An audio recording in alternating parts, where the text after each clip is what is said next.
wonderful to see all of you. There's a lot of good cheer in the room. I know it's been a short week. It's already been mentioned since Monday was a high day, last day of unleavened bread. Hopefully you all had a good week, and I appreciated Mr. Chapman's prayer asking for a successful webcast, as well as God's peace and uplifting spirit and inspiration of the messages today. So I'm up here because we didn't have an in accord, because the headquarters office and Jim Franks reviewing, he says most of the staff from headquarters is out of town in faraway places this week as far as travel. Now summer is just about here. It's gorgeous outside. Some of our young people are working jobs, and some of our really young ones are in training at home for a lifetime of jobs and careers. And satisfying work. Yes, satisfying work. God designed humanity to engage in work. And how do we foster and nurture a strong work ethic in our children and teens, which will be pleasing to God? And how can we help our children discover a profound sense of value and accomplishment in an honest day's work?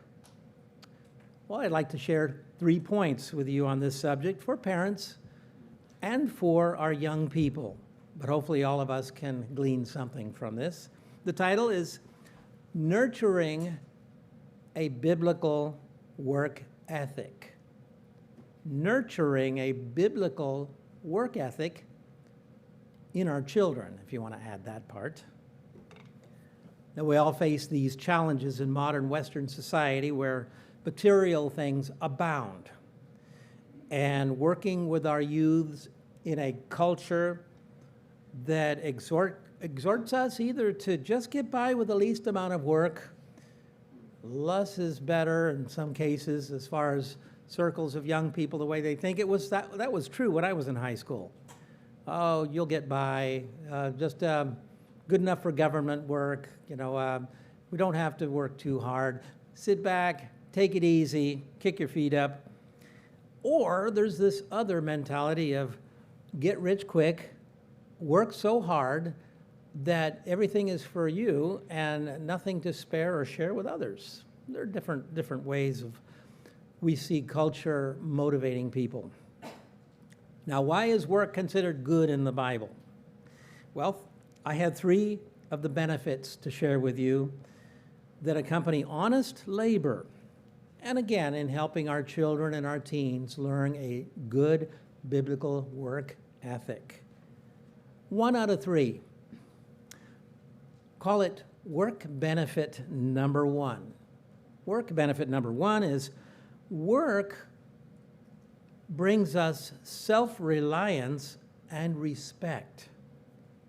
Work brings us self-reliance and respect. If you have your Bibles and like to turn with me to 1 Thessalonians 4 and verse 11, it's a short verse, short passage from the Apostle Paul. 1 Thessalonians 4 and verses 11 and 12. Paul is giving some instruction to the brethren at Thessalonica, and he says, breaking into a subject, he says, that you also aspire to lead a quiet life, to mind your own business. That's in the New King James Bible. And to work with your own hands, as we commanded you, the apostles. Verse 12, that you may walk properly toward those who are on the outside, and that you may lack nothing. I'll look at that with you in the Amplified Bible. I'll read this to you in the Amplified Bible, an even more modern translation.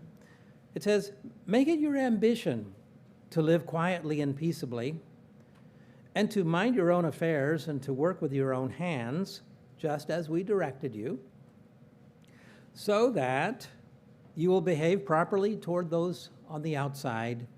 In other words, exhibiting good character, personal integrity, and moral courage worthy of the respect of the outside world, and be dependent on no one and in need of nothing. In other words, being self-supportive.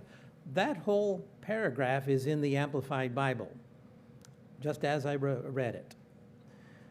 Now, parents can model these things. Parents of younger children can tell their kids about their jobs. Moms, certainly in the home, or if they work outside, can share what they do to their young children and how you accomplish your daily tasks. Parents can teach by assigning chores.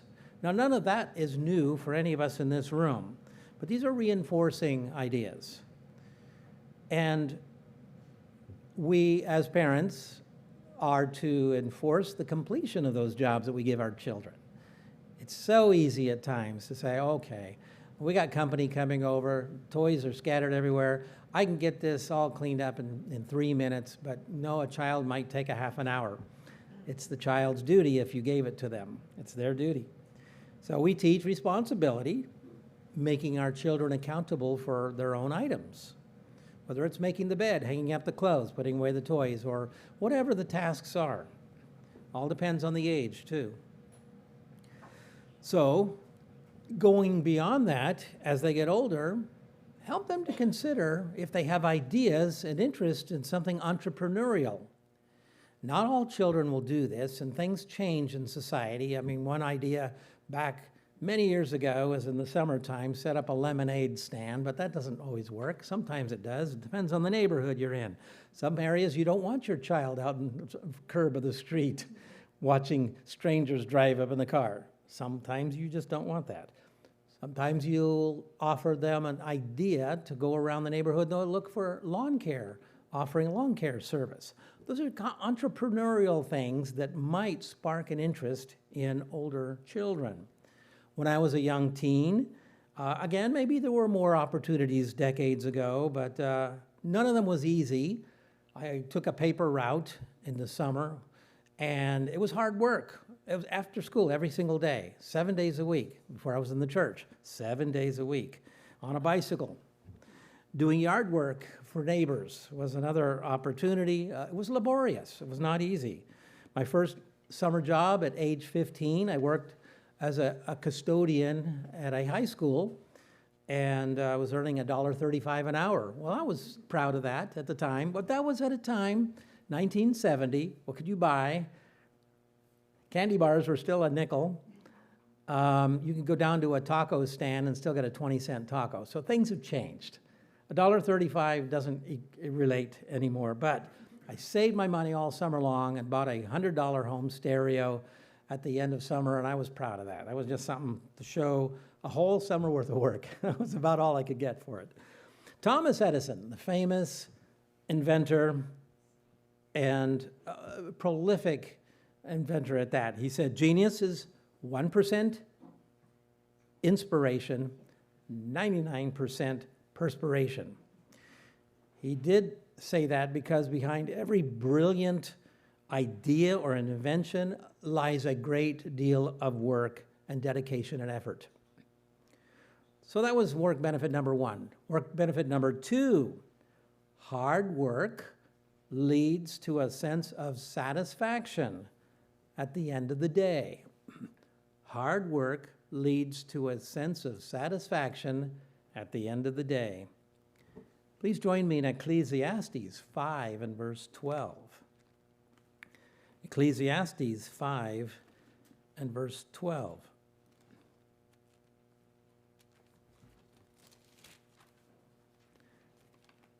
Right after the Proverbs, it simply says, the sleep of a laboring man is sweet. Whether he eats little or much, but the abundance of the rich will not permit him to sleep. Now, there's a couple of facets to that passage.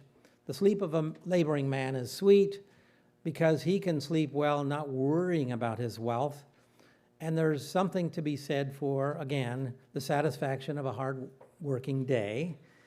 But the abundance of the rich makes them want to sleep with one eye open, as it is said, because they have anxiety over their wealth and whether it's going to be taken or stripped away.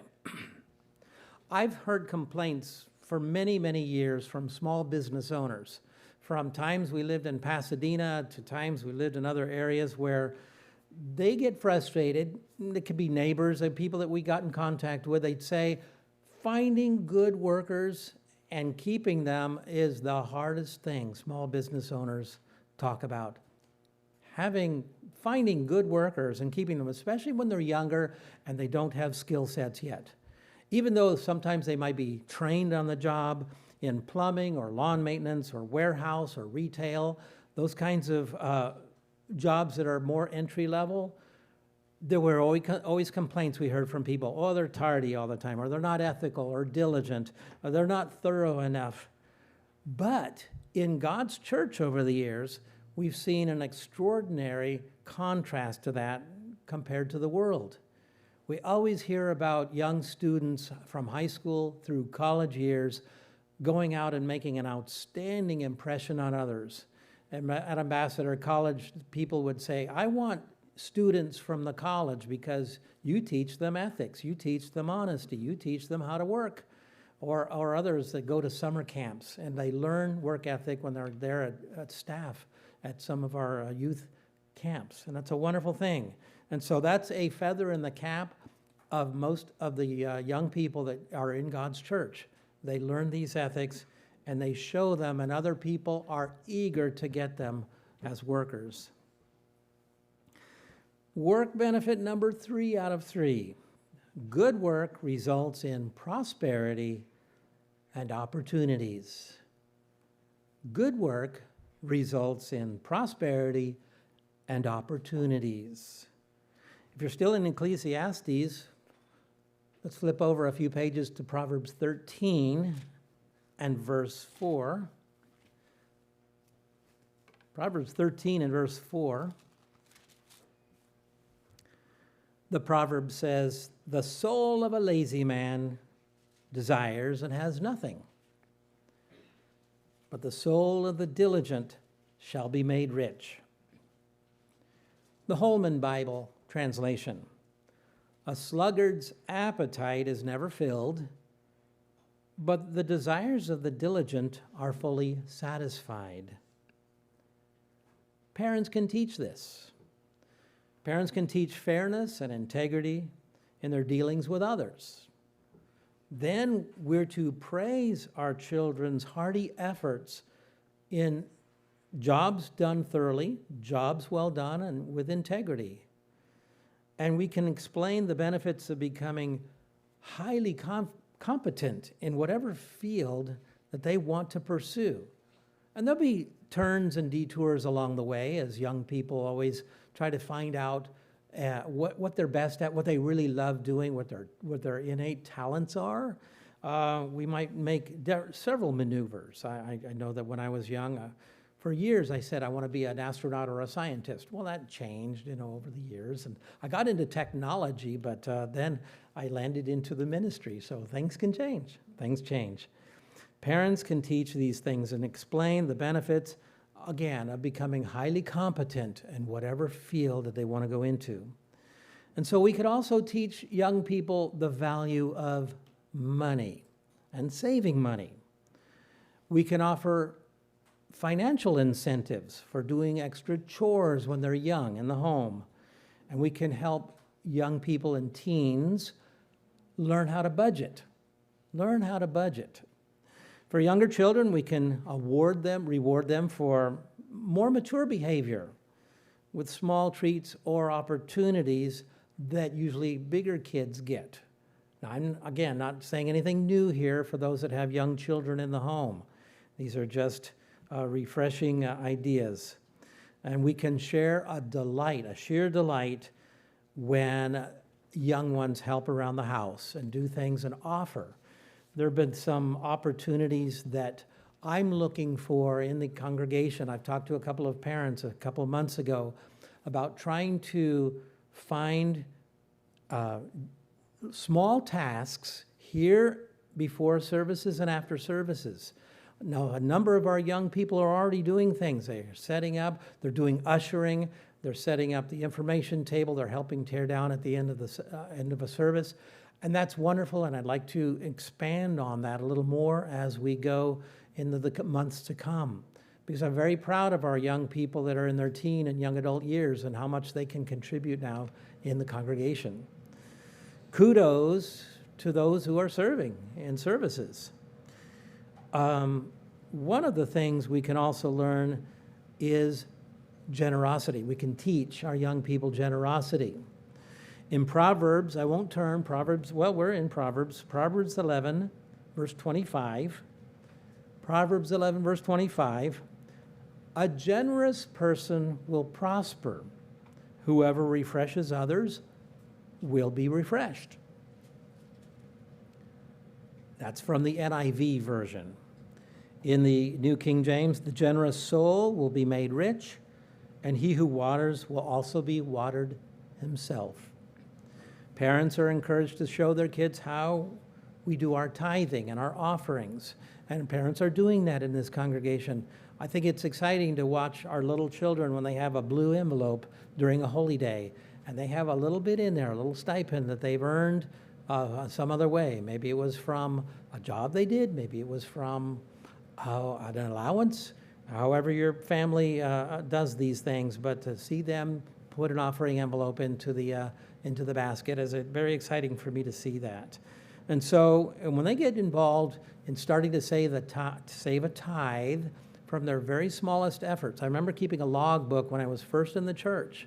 I was about 17 years old, and if I made $1, I had a log. 10 cents was God. I was owing that to God, and I had to learn that. And it was tithing is a matter of faith.